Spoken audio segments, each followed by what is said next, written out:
Hello, everybody. We are your landlords, flooding out and tapping out so that you don't have to. With the occasional screw, let's be honest, that happens. I go by Graham. Well, my name is Graham. I go by HamHocks42 on the internet, and I'm here with the one, the only Astralsflame. Astros, how you doing, my man? I'm doing good, my friend. Hello, everyone. Ham, how you doing, bud? I'm doing all right. Doing all right. Looking forward to getting into this topic a little bit. Sorry, I'm a little bit hoarse. It's been a crazy couple of days, but yeah. Feel it. Um, yeah, dude, I'm looking forward to this. There's a lot to talk about right now. I mean, Brothers War has been out for a little while now, and the discourse around Magic has Mm. reached an interesting state, and I'm looking forward to diving into that and kind of seeing where this conversation takes us, because there's a lot of ways it could go. Yeah, 100%. So today's listing is going to be all about the bro meta. And if you will indulge me, bro, the meta. There was Meta, this bro. the meta. It's so meta. And we have data to back this up because there was a report in a graph that showcased how much each meta and format is played right now. And I think we were surprised by the results, right? Like Mhm. you were taken aback. I think you were saying it's alchemy and historic are above explorer. Yeah, absolutely. So it's like on the graph, it's out there on Twitter. It's all over the place right now. The top of the graph is standard by a long shot. Like standard is the most played format on Arena by a mile. Kind of makes sense. It's a relatively smaller card pool, so it's easier for newer players to get into. And I know for me personally, it's the format of Magic that I like to kind of stay plugged into, and Arena is a great way to do that.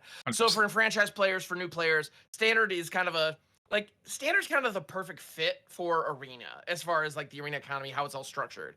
So I'm not surprised to see standard as like the top tier by a long shot. But then below that is historic, which I'm also not super shocked by. It's an eternal format that has a ton. I mean, almost all the cards that are on Arena are legal in historic. It's like the one Very place true. where you can like really experiment and really get weird. And there are a lot of people who love that. So okay, that makes sense. Like, you've got a bunch of older cards, that's a place where you can play them. Okay, I get that. But then the thing that blew my mind is the 3rd place spot is Alchemy, Yeah, and that's a then weird one. Explorer is 4th. If you had asked me, to be honest, I would have gotten a couple of things wrong on that. I would have guessed it would have gone Standard, Explorer, Historic, Alchemy, to be honest. But apparently, according to the data that I believe Wizards of the Coast actually released this information, Yeah, I according think so. to that graph, like Explorer's nowhere near as popular as I thought it was. Yeah. I do wonder if there's a reason for that due to length of time the formats have been out and accessibility and or interest. I like we were briefly chatting before we started tonight, like, each meta is kind of defined by certain cards. Standard has quite a bunch of auto includes that people have accumulated, especially with a fresh rotation. She Holder and Fable the Mirror Breaker. Mm. That kind of fits in. People have them, they play their decks, and it does its thing. Historic's been around just about as long as Standard has with respect to accessibility in Arena. People have developed their card pools. It has an enfranchised player base. They do their thing. They're interested a lot. Alchemy is newer, but it still did kind of surprise me that it picked up more than Explorer because people were really pushing that they want Explorer. I mean, I love Explorer. I don't play much of Alchemy. Cool format, but I prefer Explorer. Mhm. And I don't know, maybe this is just like an offshoot, but maybe it was the loudest voices were the biggest complaints kind of situation, Like we heard the boisterous ones saying boo boo, but really, the player base really likes the digital format that can be edited on a dime because it creates such a dynamic and different way to play Magic. And maybe that's the Yeah. appealing part. Yeah, it certainly could be. And um yeah, it's fascinating. And I think there's definitely I've definitely heard some people arguing it's like, well, so maybe everybody who was griping to get Explorer on the format, maybe that was a vocal minority within the community. And that certainly might be true. I was definitely a part of it, I'll be honest. I was Yeah. looking forward, like when here we are as content creators, like of course we're gonna add our voices to that discussion, right? It's kind of the gig.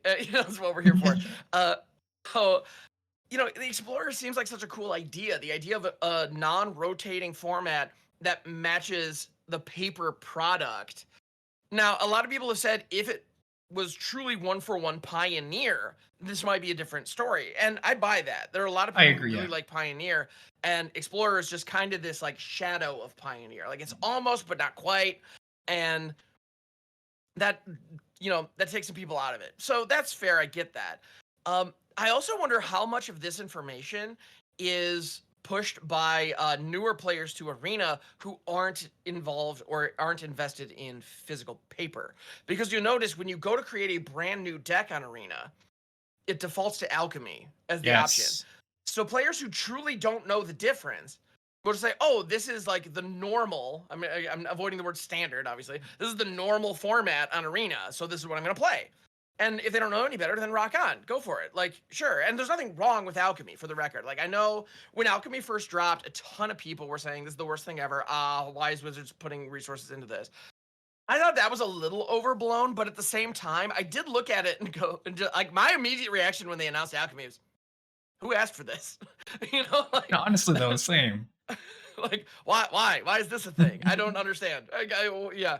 Um, the idea of a standard that can, as you're saying, adjust dynamically and kind of like pivot on a dime. The idea of taking a card like Meathug Massacre that is just such a blowout against all aggro strategies that were available, except mono green, but mono green got completely kicked in the teeth during rotation. But in the event, Yeah. like, it completely negates aggro strategies, right? Well, the alchemy change made it so that that no longer is the case. You don't gain the life when you kill your opponent's creatures. So, and that was really what took it over the edge, because if you're going up against mono red, they got you down to 3 life. You hit a Meathug Massacre, you blow up their board, and all of a sudden you're sitting at 7 life, and There's you're a big feeling fine. difference.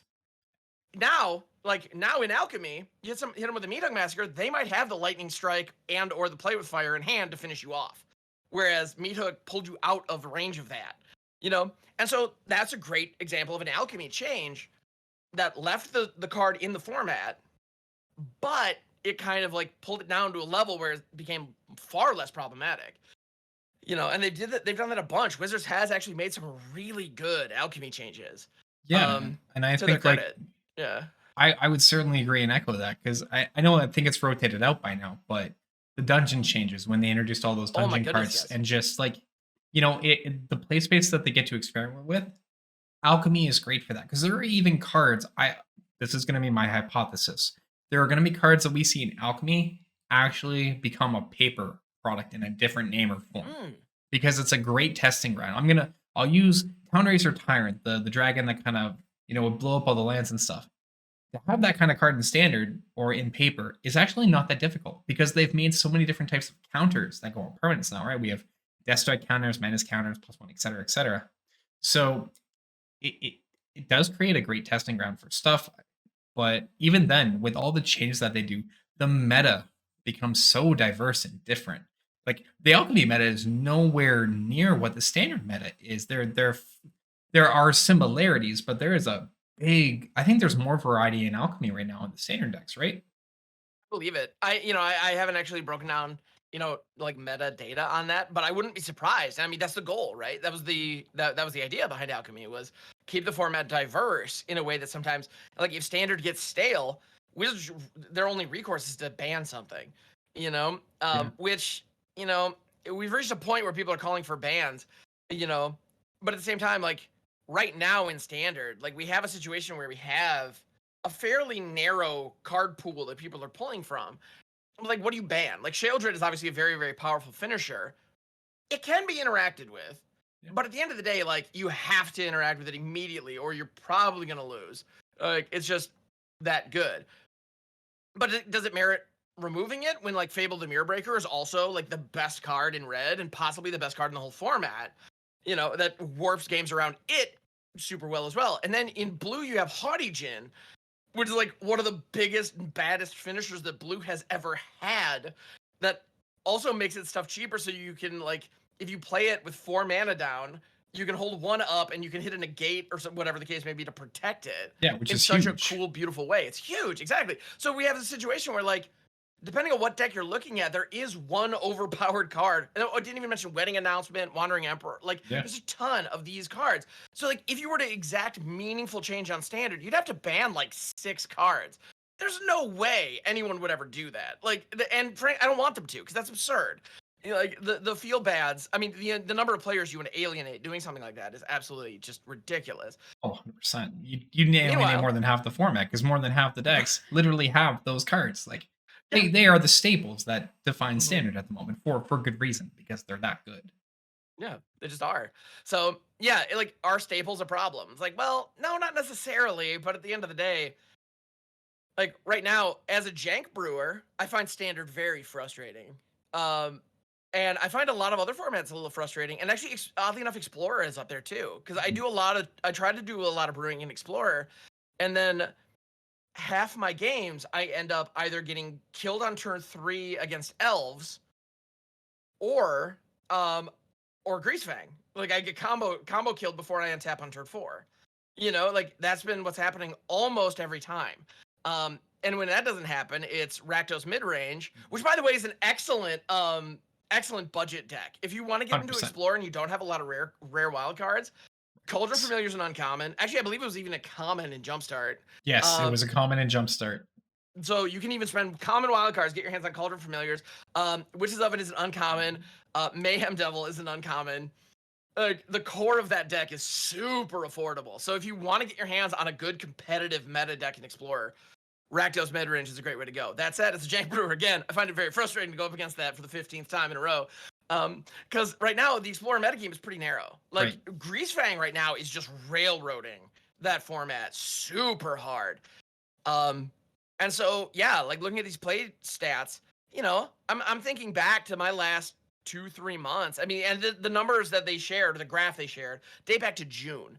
So it's not like they're using a small sample size here. This is a Right, it's lot, actually and large. yeah, it's very large, and it's theoretically, and also it's worth noting those rankings stay consistent since June. Hmm, Like the exact differentiators, like the lines move a little bit, but they never cross. So like okay. it's not like Explorer was more popular back in June and it's not now. It was always lower than Alchemy. Like the gap between them varies from time to time, but they didn't switch places at any point, which I find very surprising. I do too. Um, I do wonder yeah. on some external factors on that though for influence of the meta. So like quickly touching the Explorer to Pioneer. Like Mhm. Explorer missing some of the cards that could bring it to Pioneer. Nykthos, I think, being a big one. I know there's a few other cards coming in from Shadows of Innistrad we're gonna get. There's a new anthology coming up. And I know I'm gonna miss some of the pivotal ones because I don't know the names off by hand. I just don't play them in the Explorer decks I do. But there is a large section of the card pool that isn't in Explorer, which I honestly think would agree would affect the player base. Because if the cards aren't there and you're interested in the upper, why would you play the lower, right? Um, but also like the decks being default on Alchemy when you import something, even importing Explorer imports as historic as a default. So Mhm. I wouldn't be surprised if there is some slight skewing in that, and I do get it because Arena is a digital product, and I say product because to do play there is some financials or time investment either way. It's a product you play the product, but they want the digital platform to have the digital formats and players on the digital platform to play the digital formats, which from an outsider consumer perspective, I understand. That makes sense why the default is there, and I wouldn't be surprised if that does influence the reason why certain deck numbers show up higher because of that influence. Oh, totally. Well, and right now, if you log on to Arena, like actually, I believe this is true because I know I have done it before where I've had a standard deck that I wanted to play, Mhm. and I've just like loaded up the game, clicked play, and all of a sudden I'm going up against an alchemy deck with my Yeah, standard deck. It happens because if you're not careful, that default mode that you select is alchemy play. Right now, you dear viewer or listener, if you log on to Arena and just go to play, it will put you into the alchemy play queue. yep. That is the default. So yeah, how many of these games were people just trying to just jam their dailies and they didn't care which queue they fell into? Like when we talk about defaults, I mean that is a factor.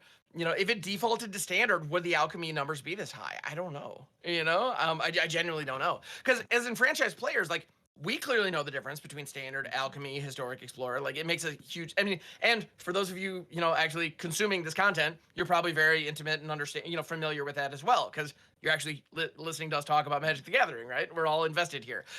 But to a casual fan and somebody who just like wants to give it a try, if they genuinely don't know the difference, yeah, of course they'd go with alchemy. Absolutely. And it's just why not? It's right there. Yeah. Yeah, it's easy access, it's easy there. They play the tutorial, they get some decks, they can jam it. Why would Mhm. they want to switch to something they've never heard of? Why not play the familiar thing first off? That is a welcome place for a new player, and I will say I think that's great when a format can do that right away, especially in a digital space. And if that does influence the alchemy numbers to be higher and keep it going, I think that's great because the more that there is a platform for it, the more that that format can blossom and show beneficial factors that people can learn from for the other formats. Because here's the defining lesson of an overall meta, not to mix in different viewpoints, but when you learn a meta of one format, it doesn't mean you know the meta of another format. And if you want to improve as a player, you need to spread out and experience different things because it's going to change your perspective of how you're going to think about your plays. Playing in Historic is fundamentally different than Explorer. While they're both eternal formats in the sense, the state and decks that are there are different, and you've got to think very differently for how you approach. But you will learn if you try both. So play Oh, different absolutely. metas. Absolutely. Well, and in they're different in a lot of ways. Mhm. Because historic, you have a much bigger card pool. You have the Strixhaven Mystical Archives. You have the historic anthologies. So like Jumpstart Historic Horizons. You know, the first kind of dabbling that they did with digital cards. What, last year? Was it even longer ago than that? Anyway, I think it like was last when year. they Yeah. introduced like Davriel, Tome of the Infinite. Although the morphing pool that has you playing Momir while your opponent is playing something streamlined. It's crazy, right?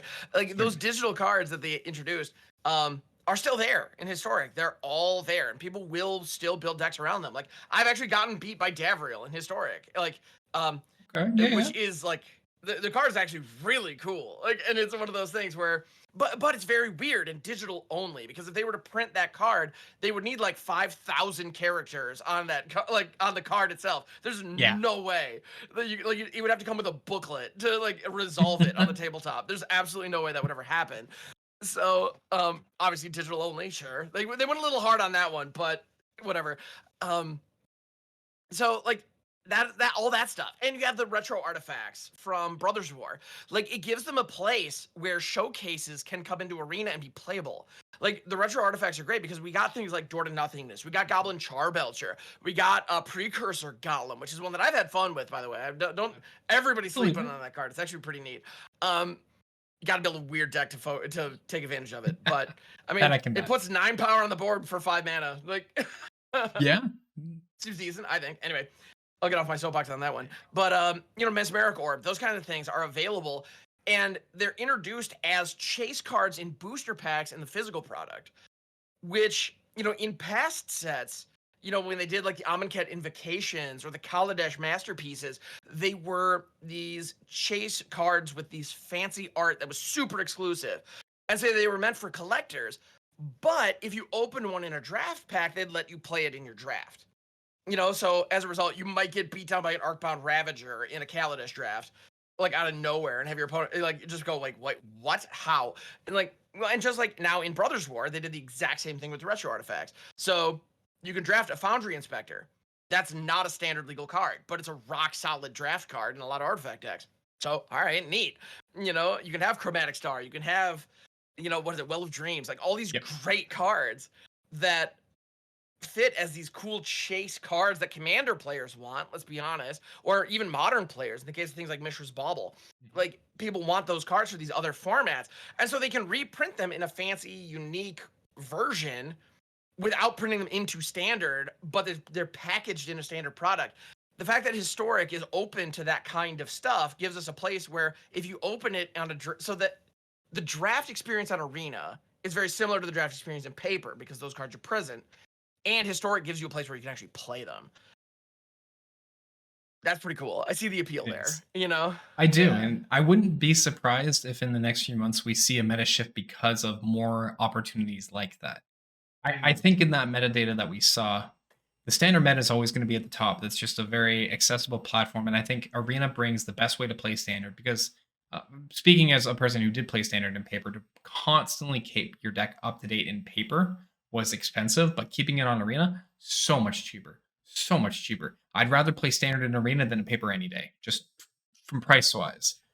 But, as they do new sets, new things like this happen, more people are going to be interested in trying those different formats with the different cards because of like the special showcase that just came in that we're seeing. And I love that they're doing that because it brings a whole different play base to Arena and upsell numbers. And Fingers crossed we see those Explorer numbers come up when, more Explorer cards coming, because I think Explorer is just a really fun format, and I people will say the same for Alchemy and Historic. Every format on Arena is very fun. They all have, like, their standard cards, but just that's Explorer needs a little bit more. Like, True. join Explorer. Come today. Yes, exactly. Explorer needs you. Yeah. Yeah. Yeah, it's true. And one of the things that, like, so we're I kind of talked up Historic, but one thing that I want to point out about Explorer is there are a lot of cards that have been nerfed for Alchemy, um, that are the nerfed versions in Historic that are not the nerfed versions in Explorer. And the one that I want to call out to really highlight this is Fires of Invention. Yes, that's true. Fires of Invention is an incredibly powerful card. They got the ban hammer in a ton of formats because it's just busted, and it just is. Like, the idea of effectively doubling your mana every single turn, but actually potentially even tripling it or quadrupling it if you know how if you're using it correctly. Things get super weird, and it forces you to change the way that you play the game. And all of a sudden, your 5 and 6 drops become just absolutely, like, well, one, playable, which they aren't always, but then on top of that, it just becomes so much more powerful. Awesome card, very cool. In Explorer, it costs 4 mana, 3 in a red to cast. In Historic, it costs 5. Oh, it's 5 in Historic. I didn't realize that It's was a 4 in a change. red. It is legal. It's legal in Historic. It used to be banned, but they brought it back, and it costs 5.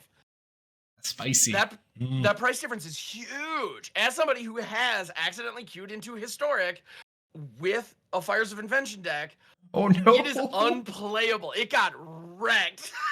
Like, Yeah, because that 1 mana makes a huge difference. I was gonna say, like, Historic. Not to say that it's like it's a combo format to an extent, but it's very much like defining your strategy has to be ready to go turn 3, turn 4. So turn 5 to go off is turn too late.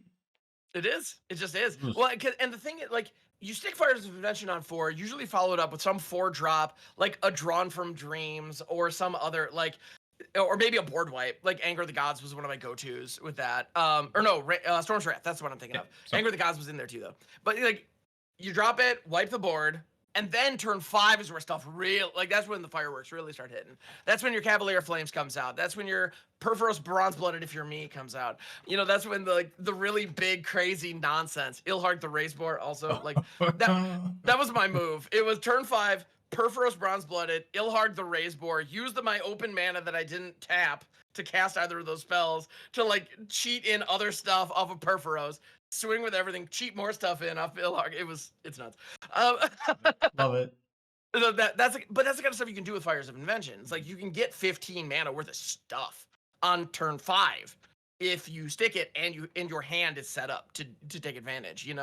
But in Historic, it's just turn 6 is just too late. You're already done. If you have to wait until turn 6 to have that explosive turn, and to be honest, turn 5 is already slow for a lot of those older formats. You have to have a controlling early game to buy time to get there. So yeah, it's that's just one example where you can look at it and it might be easy to think, why would I play Explorer when I could play any deck that I wanted to play in Explorer in Historic, and I might have some more toys to play with there that might make it a little more fun.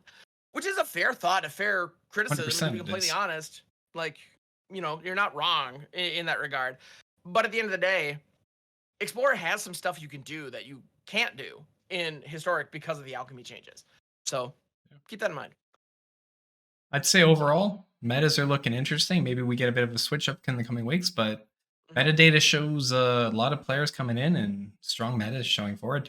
Things might be stale in some ways, but no, this was a good talk, man. I think this was a really interesting listing. Yeah, no, it's cool stuff, man. And it's funny because, like, before we even started recording, I was pretty negative on Standard, but the more I think about it, the more I realize, like, yeah, we have strong individual cards. Yeah. And yes, as a brewer, I am getting tired of seeing those same cards over and over and over again. But at the end of the day, like, people want to win games, and the metas being solved quicker is a huge factor in that. Yes. So there have always been the dozen best cards. The thing is, we know the dozen best cards the day after they're released now. Yeah, it doesn't take much for experimenting. There was a time when it took a couple weeks of, like, FNMs for people to really dial in and figure out what the cards were that were really popping off. Now with Arena, like we know immediately, and that's huge. That's a huge factor. I do think they're pushing certain cards a little stronger than maybe they used to. I do think that is a factor as well, Agreed. but Agreed. at the end of the day, it is what it is. Although Fable the Mirror Break is a really interesting case. If you look at the price history for it, for the first month after it was released, it was like $1 card. Yeah, it wasn't. It shot up after time, and now it's some $30 thing. Just Something like it's insane. Yeah, yeah, because people know how good it is now. But at first, it was funny because some people like there's this revisionist history. Some people will be like, "Yeah, we all knew it was an amazing card." It's like, no, you didn't, and I didn't either. Like, it took us a second to figure it out. But it was when I think there was a major there was a major pro tournament. I don't remember what it was, but I yeah. remember seeing tweets where a couple people were like, "By the way, everybody, this card's legit," and it showed up in a ton of decks. And sure enough, like now that people are starting to adapt to it, the thing about Fable that actually is very interesting when you compare it to things like Reckoner Bankbuster or Wedding Announcement, it doesn't actually draw you cards. No, it's true. It's like a You net don't actually negative. go yeah, you actually don't go up on cards at all throughout the entire course of it. You feel like you do because you get amazing card selection on chapter 2. The Goblin Shaman is worth the treasure token Yeah, the treasure creature is worth the price of admission on its own. And then I mean, you get bargain basement Kiki Jiki. Well, Kiki Jiki was already one of the most busted creatures ever printed. So yeah, like a fixed watered down version of that is still awesome. So yeah. Anyway, I have thoughts. But yeah, at the end of the day, metas are in a pretty cool spot. I still enjoy playing, and that's really the bottom line, right? Yeah, And all these formats have their own benefits. well, So and that's it. try them all out. If at the end of the day you can say you're having fun and you're liking the formats, that's the big thing. And though, Cam, we should talk offline because if you need some meta brews, but I got 80 decks that I haven't tested out in standard right now. Let me slide into your DMs. I need some of the DMs. Interested. I'm very interested. Drop us a comment down below. What do you think is, do you agree with the stats? Do you think standard's the most played? I know we have the official, but we want to hear from you. Hit us up and, Cam, where can the people find you, my dude? Absolutely. So you can find me over on Twitch primarily. That is like my, home away from the physical realm. Like when I'm online, Twitch is like my go-to. Twitch.tv/HamHocks42. I'm also on Twitter occasionally, and I'm over on YouTube, talking way too much about individual cards. If you're like, man, this guy's talking a lot, but I wish I could hear him talk way more. Oh my goodness, my YouTube. I've got a couple feature-length videos over there that I'd love to turn you to. And no, I'm not kidding. There are literally a couple of 2-hour videos where I break down like 60 individual cards, and I do spend a ton of time on every single one of them. So if that sounds like fun to you, over on YouTube, HamHocks42, you just type that into the search bar, you'll find me. And Astros, how about you, man? Where can people find all your fun content? I mean, obviously they found you here, but what else can they find? What else are you putting out there in the world? Yeah, I'm always doing the arena and the commander thing, so you can find me at Twitch and YouTube at Astralsflame or on Twitter, Astralsflame as well. I'm posting up a ton of different stuff, usually decks, dragons, Jund. It's got some good things. I'll be posting more deck lists because there's 80 brews I've got to get through in the next 2 months before the next set comes out. And, I don't know. It's going to be busy. But yeah, you can find me there. Friends, please go ahead and drop the landlords a follow. Subscribe to us to get the heads up on our next listing. And until next time, we are your landlords.